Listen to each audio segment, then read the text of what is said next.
Hope I didn't Hi, miss much. this is Steps in a Journey. I'm Kathy Moore, and this is a class in the spiritual life as we travel together to the eternal life. In this class, right now, we are also doing the class Faith and Pen, Writing Your Spiritual Legacy. This is class 7 of this 8-week course. This class is about getting right down, defining your spiritual legacy and its impact on others. The reason why we're doing this is to give witness, to get witness to other people that how faith has helped our lives, helped us through struggles in our lives, helped us through problems that we've had. We might had a problem in our marriage, and we prayed, and lo and behold, our spouse changed. And I know that that's not really what, you don't marry a person, I've been told, you don't marry a person to get them to change. But sometimes we sure hope that they would change. They have and the Lord helps us in our struggles. You might have a struggle with your job, and you pray. Maybe it's a person co-worker, and you pray about it, and the Lord answers your prayer, increasing your strength, your faith in prayer. And also giving you a peace that He's with you all the time. Perhaps you've struggled with the loss of a loved one. Maybe your child died when it was very little, or even when it's a teenager, your child died in an auto accident or an overdose of drugs. And the struggle that you had to have, and the prayers that you cried over, the prayers with tears sent up over your sadness. But you made it through, and maybe you're looking back at it, and maybe it's been a while now, and you can write about how your faith upheld you at that time. Sometimes when you're going through the struggle, you don't know how God is helping you. You don't know the struggle that you're really going through until you look back at it and say, I went through that struggle. Our faith is important to us. It defines us, who we are. It's why we have a positive outlook on life, why we spend time helping other people, why we go to church events, why we join the prayer group, why it looks like we're so calm and that we trust in the Lord all the time. Someone gave me a little duck one time, and she says, this reminds me of you. You're so calm on the outside, but you're paddling like heck under the water. And maybe that's what you're like. And so we share what we write to give witness to God in our life, to help others grow. The assignment for the next week is write about who you hope will help,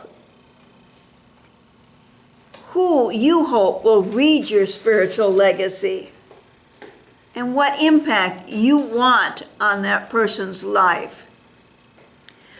You could probably start it out with saying, for those who are lonely, I've experienced loneliness. For those who have lost a loved one, I've lost a loved one.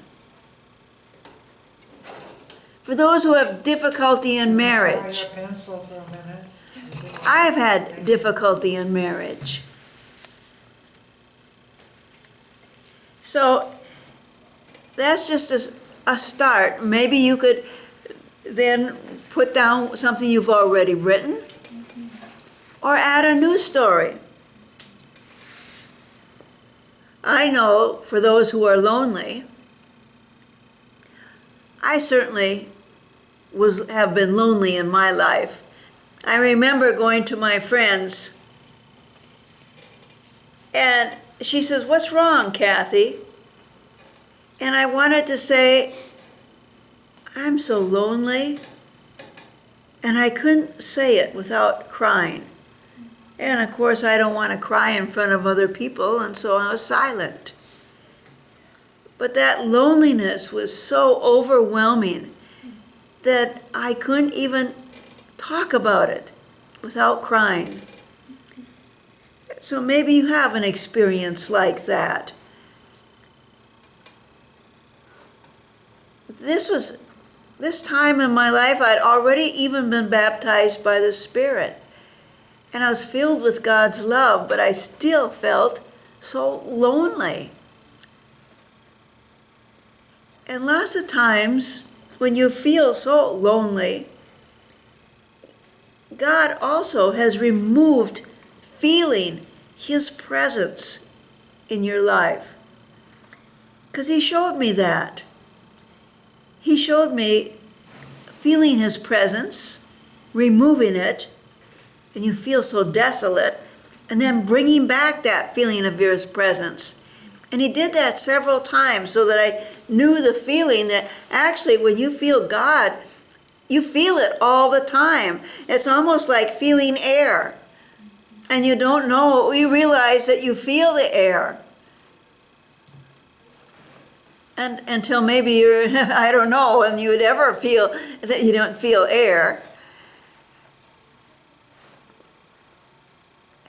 But when He's always with you, always by your side. But sometimes He removes that feeling. And then I had a friend saying, "I may be alone, but I'm never lonely." Because she always felt God's presence with her. I stayed at her house once when I wasn't feeling very good. And I said, "Can I stay at your place?" I was in the hospital and I couldn't drive home.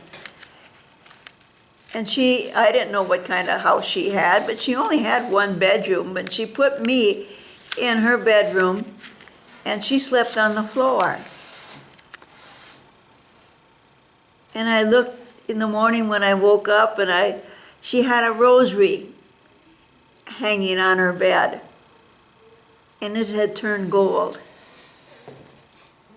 And I went out to her and I said, "When did your rosary turn gold?"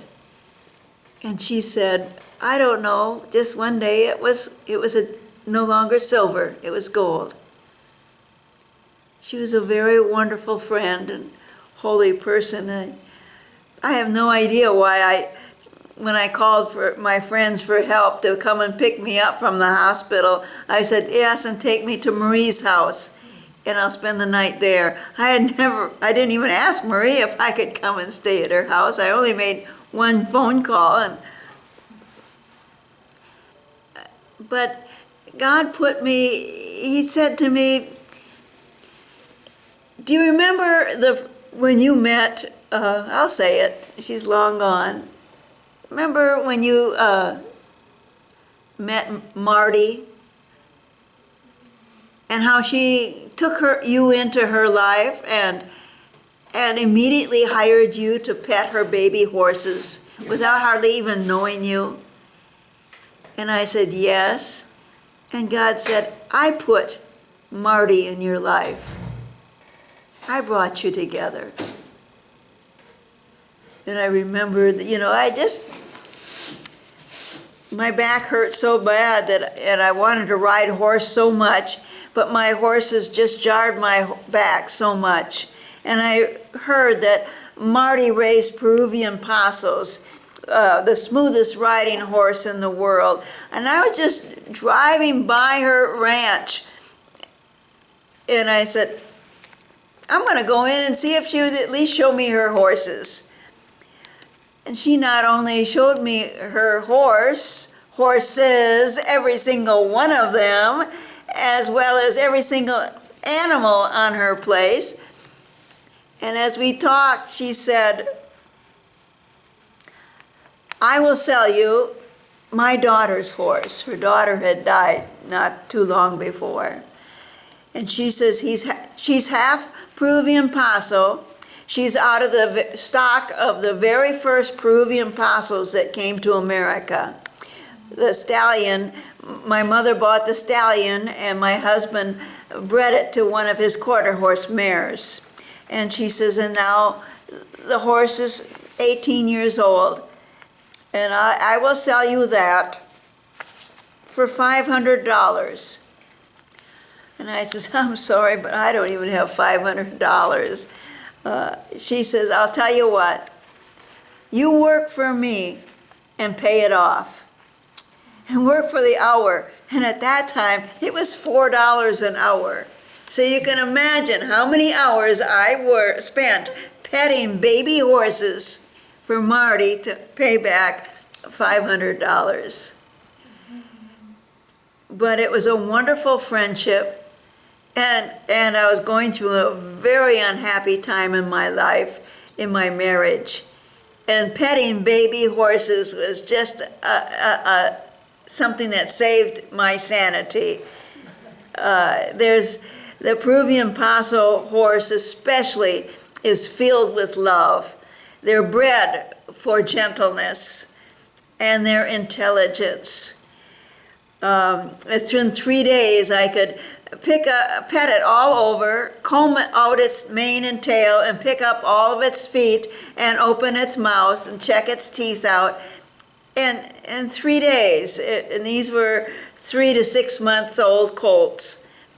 And then her husband brought a quarter horse out, and after 2 weeks I still couldn't even get near it. And that's the difference between the disposition of the various breeds of horses.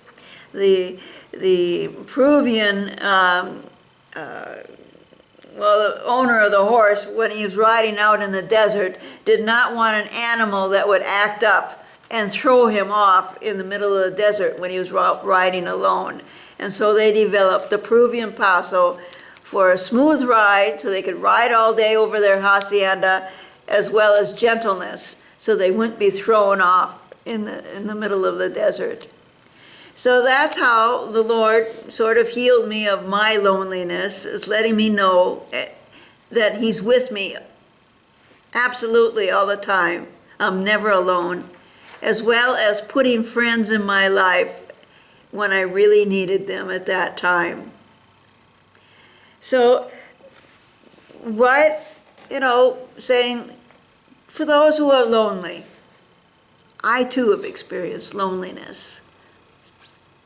Write something that you hope will read your spiritual legacy, and you hope that they will find comfort in the reading and turn to the Lord too in their whatever they are going through, their problems.